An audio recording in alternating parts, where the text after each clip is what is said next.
You're listening to the Cyberwire Network, powered by N2K.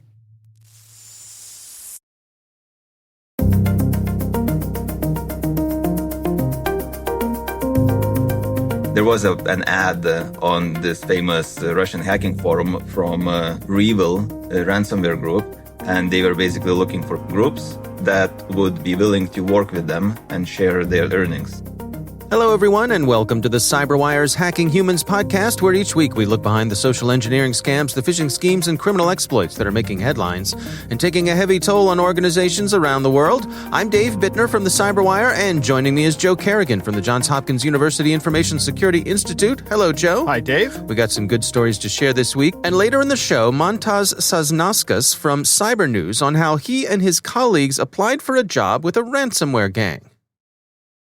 All right, Joe, before we get to our stories this week, we've got some follow-up. We had a kind listener named Christopher write in. He wrote, Dave and Joe, just wanted to start by saying a quick thank you for interviewing Colonel Hamilton and Mr. Kullberg. Dave, good interview. Thank you very much, Christopher. Dave does a very good job with the interviews. I appreciate that. I always enjoy getting a view from the top, so to speak. Joe, you actually called us war fighters. That's not a term we hear very much outside of the community, but indeed that is what we are. Thank you for that. Well, that's nice. It's a lot easier than saying soldiers, Marines, airmen, and sailors. You say war fighters.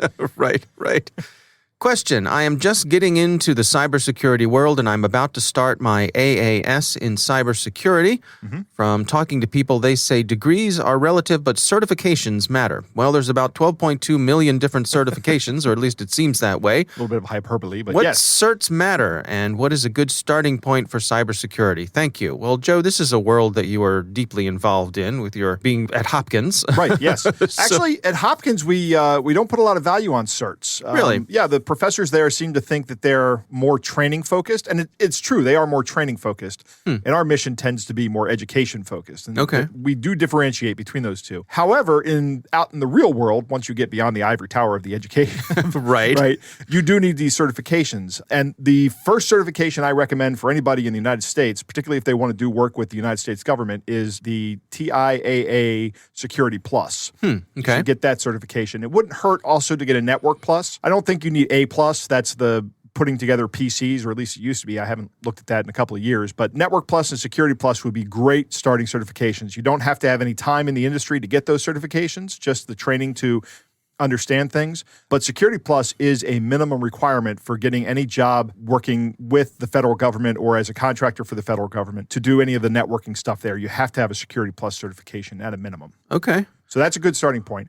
When you get into other certifications, it depends on where you want to go. If you want to go into penetration testing, the Certified Ethical Hacker is a good certification to get. There are other certifications like from ISC Squared, like the CISSP. That is a great certification to have, but it requires 5 years of experience in the field, so it's not going to be your first certification. You can actually take the certification exam and then become like an associate member and have that as a certification, but it's not a full CISSP until you've been in the industry for 5 years. So my recommendation, start with the Net Plus and Security Plus, and then see where you're going to go in your career, and then get the certification that meets those requirements.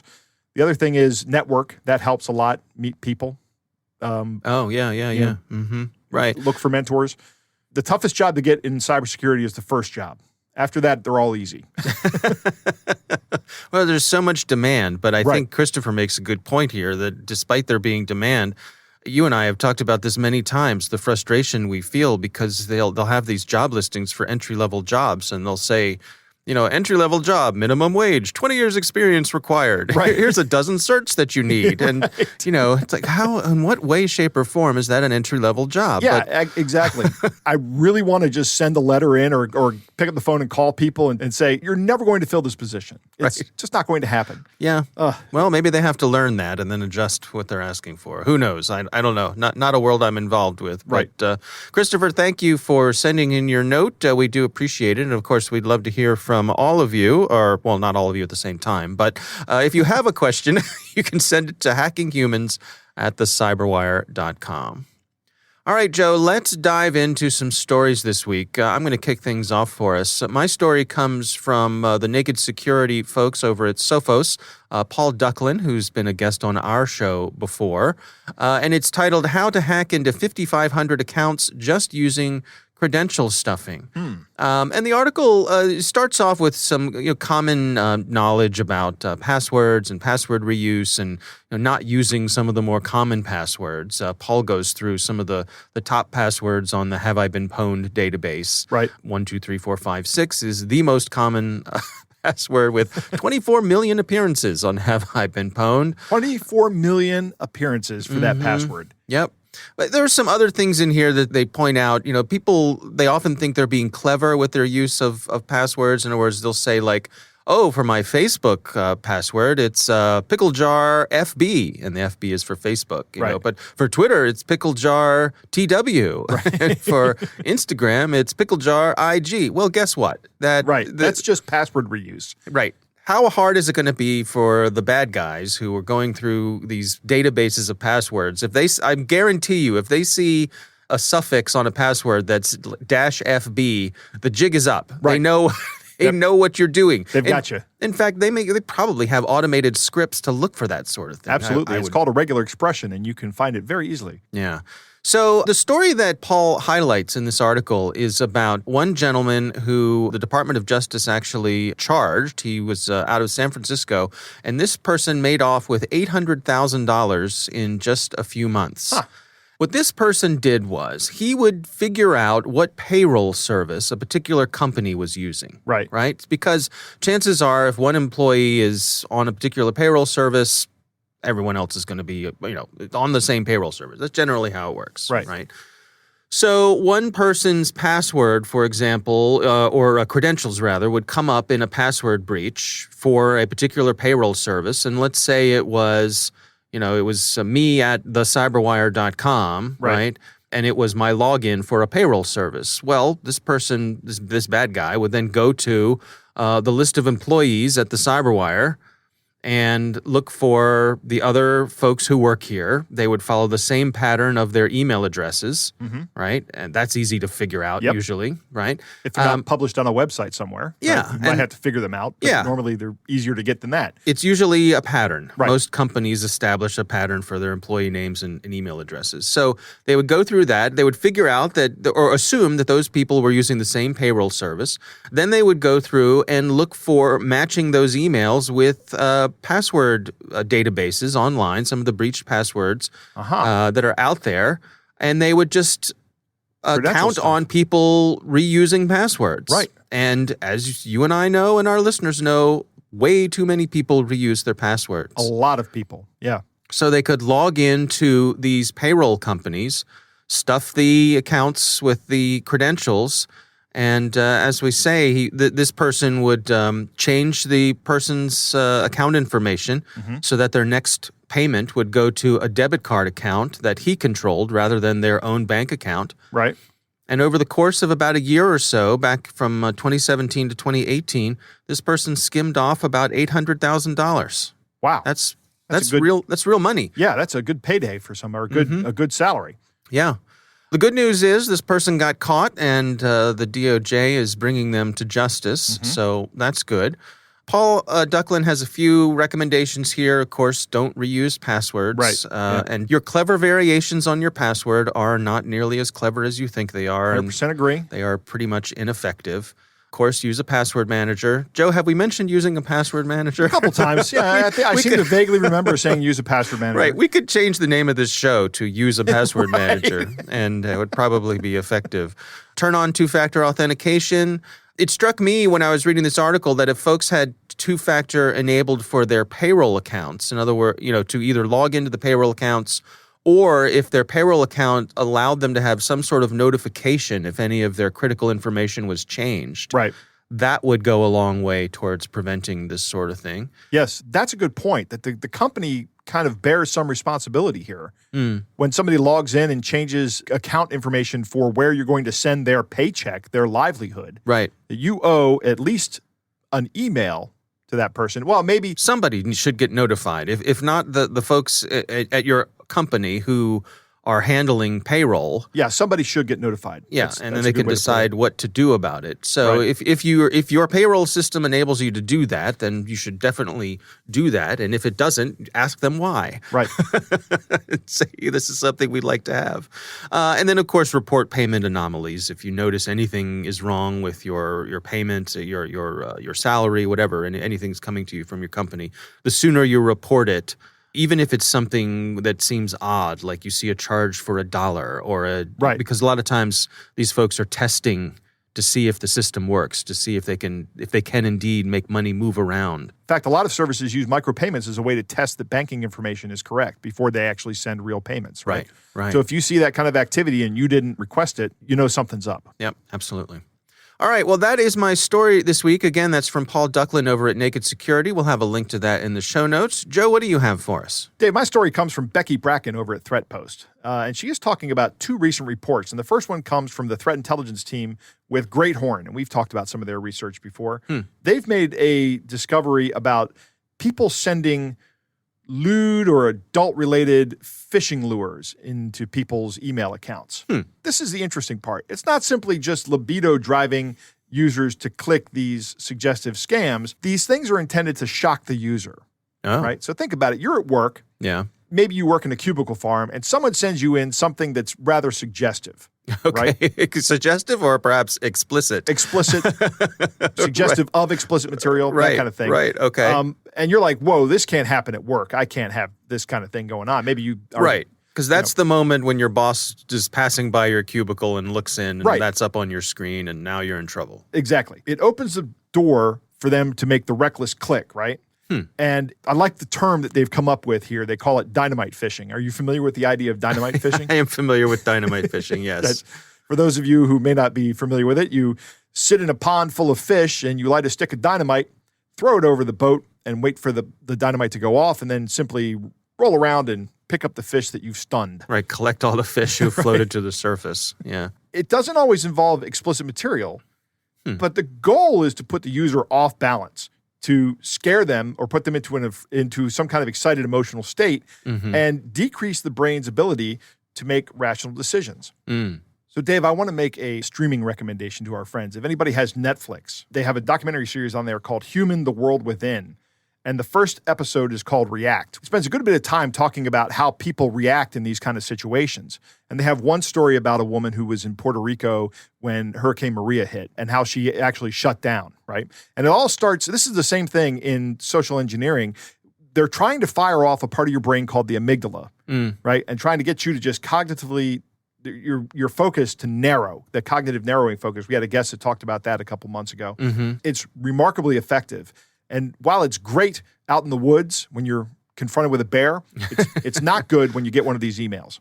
Right. These URLs that are in these emails essentially do one of 3 things. Either download malware, they send users to a bogus site to trick them into giving up their payment information, or they track users for a follow-up attempt. And they use a link trick called email pass-through, which really just puts a unique number that they know who is clicking on the link. Once you click on the link, that actually opens you up to being blackmailed. Hey, why were you looking at this?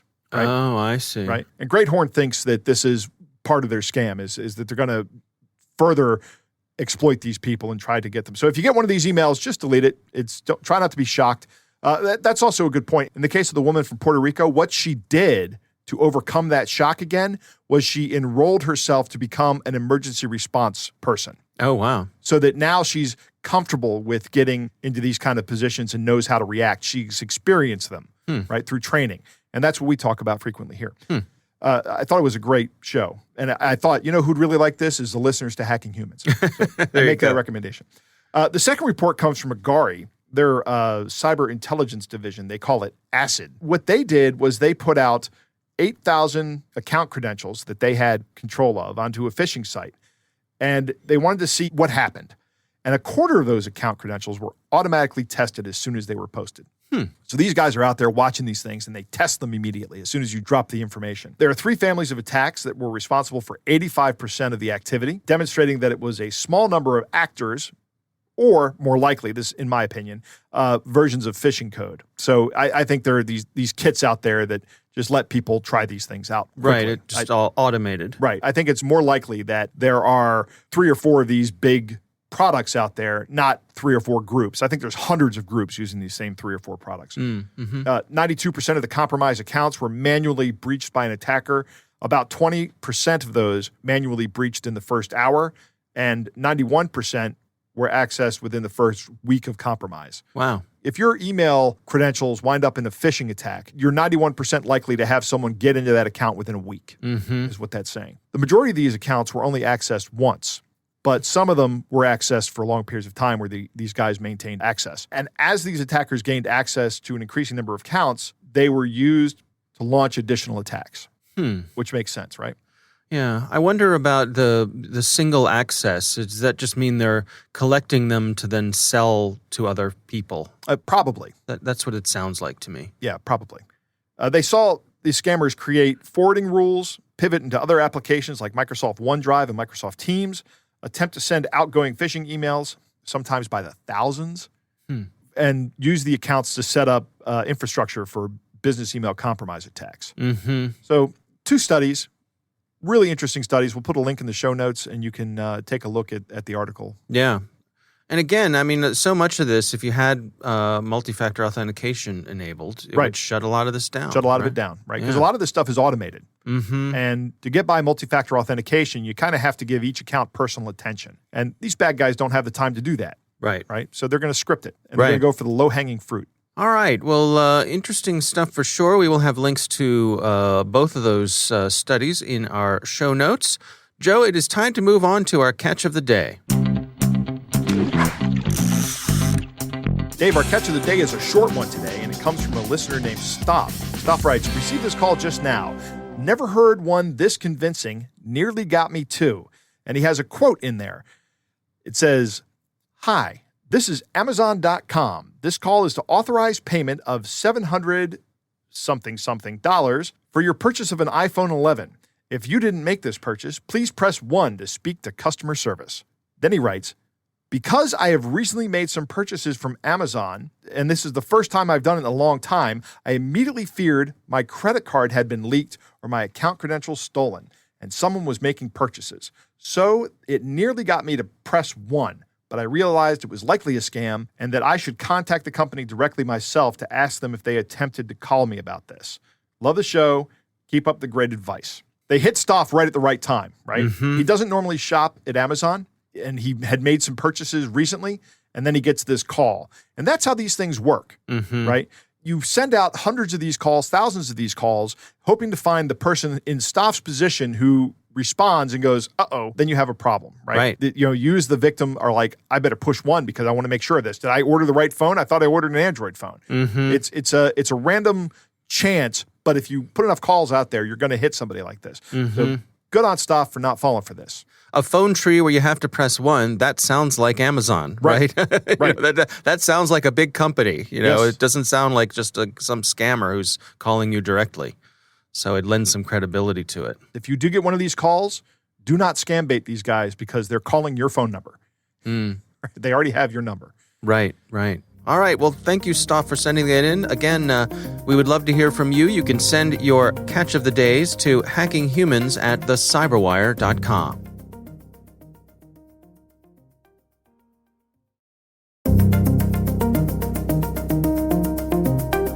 Joe, I recently had the pleasure of speaking with Montas Sosnauskas. He is from Cyber News, and he shares the story of how he and his colleagues applied for a job with a ransomware gang. Here's my conversation with Montas Sosnauskas. I was quite interested and involved into tracking some smaller time cyber criminals, starting some time ago when I tracked this old school IRC botnet, then another one. And then I thought, hey, why not try to infiltrate or whatever, talk with these guys that are doing some serious business and maybe get some insight how it all works from being inside or being one of them. Well, let's walk through it together. I mean, how do you get your start? Where do you find these folks, first of all? Phishing from my side was quite easy. There was an ad on this famous Russian hacking forum from REvil, a ransomware group, and they were basically looking for groups that would be willing to work with them and share their earnings. So they basically take like 30% of their share and they give 70% to the affiliate groups. And basically affiliate groups, they do all the hard work, like initial compromise, hacking the company, doing lateral movement, and basically putting with this specific one, Cobalt Strike beacons.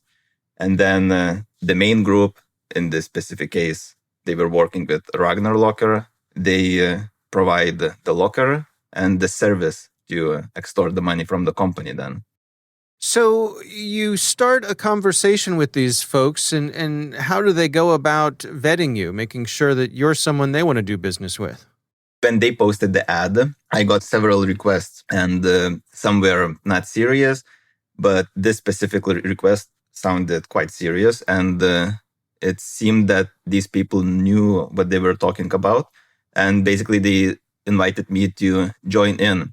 Then I replied to the ad wanting to join this affiliate group, since I knew a little bit, or probably more than a little bit, what they were looking specifically and what skills do these people should possess.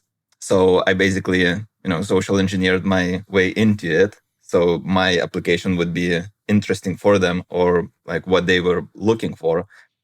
So yeah, when we started talking, they were very adamant that they were looking for people who are native Russian speakers. I'm going to go out on a limb here and say that you are. To be honest, I am not a native Russian speaker. Oh. So I had to use my coworker to help me out. Forgive my American ignorance. What is your native language? Lithuanian. Ah, okay.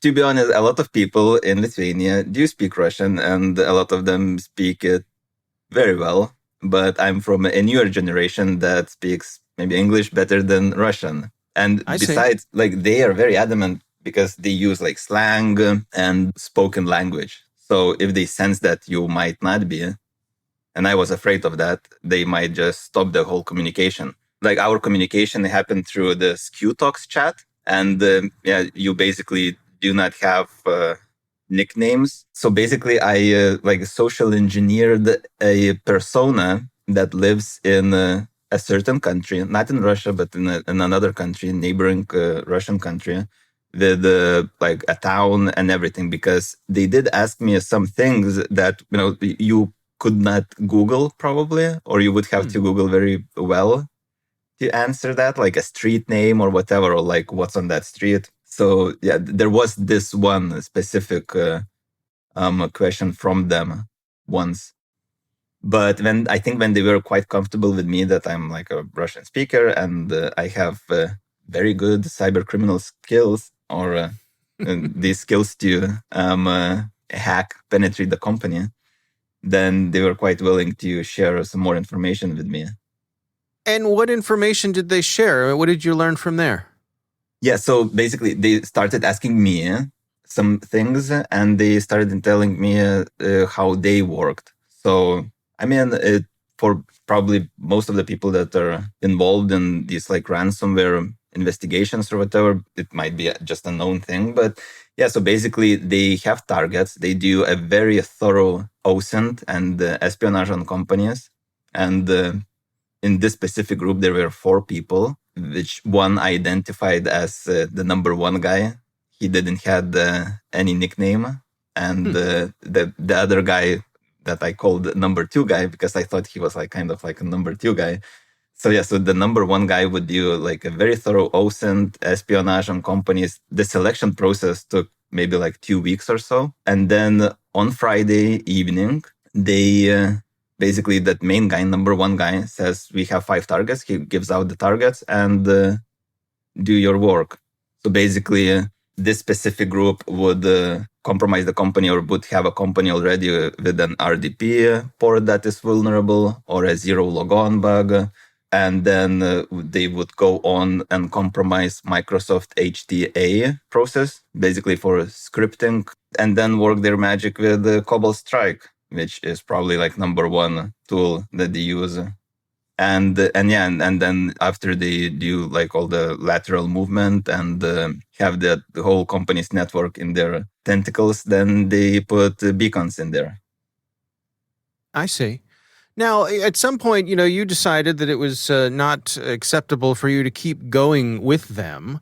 But had you played along longer, what would their expectations of you have been? What would they have called upon you to do specifically? And they did. So I kind of ended when they gave out the targets. So they expected me to work those targets as well with them together. And I had to I had to somehow ditch that work. So I made like totally lame excuses to them. And I thought, okay, this is it. They will not going to respond to me anymore. They will stop all the communication with me and so on. But to my surprise, they did not. That number 2 guy still kept talking with me. And I said, okay, maybe I'm not that skilled. I couldn't do that. And maybe you can teach me somehow. So he then promised me to add me to this other group that basically that need to learn more, but that never happened. I was expecting maybe, but that never happened. Yeah. Interesting that there are several levels here, where they had a way to kind of train people up to have the skills that they needed once they'd vetted you. Yeah, but I mean, from when we talked about everything, and it was, for me, the hard part was to understand all the slangs in Russian, like PowerShell or Cobblestrike or MS HTA. They had some grammar mistakes even in Russian, or when they type it very quickly in the chat. And sometimes you have to act very fast to reply because they were quite often they would say, hey, where are you? Why are you not replying? And so on.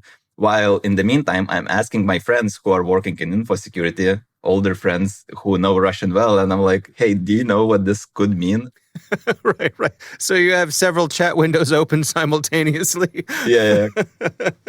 Yeah, so that was, it was fun and also quite exhausting at some times. Yeah. Sure. That's a high stress situation to be in. Yeah. Also, from how they talked, they were very different from those people that I used to chat. Yeah, probably like younger people who, these IRC botnet creators or so on, or like majority of people that are probably on raid forums. They're kind of like trolls and not very serious. But these people, when you talk with them, it's like, you would be going to work for Barclays or whatever. I see. There's a certain amount of professionalism there. Yeah. What did you come away with? What was your sense of these folks? So, you had to break off contact at some point, but overall, what are the lessons that you learned here? So I think they're very serious. My hinge is probably they even have other daytime jobs, like working as system administrators or whatever. But maybe not if they're earning quite a lot of money. But yeah, from what I understand, they're very, very serious people with also very good skills.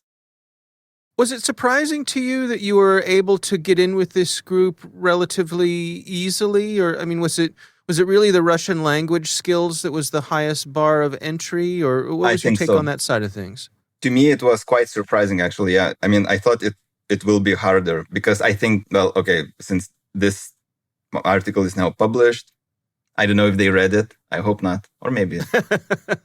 Right. Maybe they're going to be listening to this and they will identify that I am the one that was talking with them. Right. Yeah, I don't know. Like, also, one of the things that I learned from this is how they cash out the money, which was probably the most interesting part for me. Even if you receive your, ransom with Bitcoins and you're on the radar from, I don't know, probably like Europol, Interpol, FBI, whatever, then you should be very careful with your Bitcoins and how you cash out. And I didn't even ask them. They asked me if I have means to cash out my cryptocurrency that I'm going to be receiving, so I won't be tracked. So were they looking to you to help them launder that money at all, or was it just for your own profits? No, just for my own profits, because that's when they told me that they have means to, launder the money, to get cash from those Bitcoins that would be untraceable. And basically they introduced me to another person who basically runs the crypto exchange, and they use those unlegitimate, kind of legitimate crypto exchanges that doesn't have KYC, know your customer. And those crypto exchanges help them cash out the money for a fee. When I say cash out, like literally bring the money in cash. Right. Did you get any sense for these folks as individuals, the types of people that we're dealing with here? I mean, it sounds like they're very professional. Was there a matter of factness to the way that they interacted with you? There wasn't a sense of danger at all. It was just like talking with your coworkers, kind of friends, especially since we were talking for quite some time, chatting together. I don't think that they considered me as their friend, because they were always saying like, when you get the targets, then you'll show what you're worth. They maintained a certain skepticism toward you, hoping that you were going to, show your worth with the things that you were able to do. And of course, never got to that point. Never got to that point, exactly, yeah. There were some other interesting parts that this particular group, these two people, like 4 people in total, but I think these 2 people together, they were working since like 2009 and doing some other stuff, like selling access to the companies, compromising them, and then going on to ransomware. I think this particular group is kind of like a veteran group already.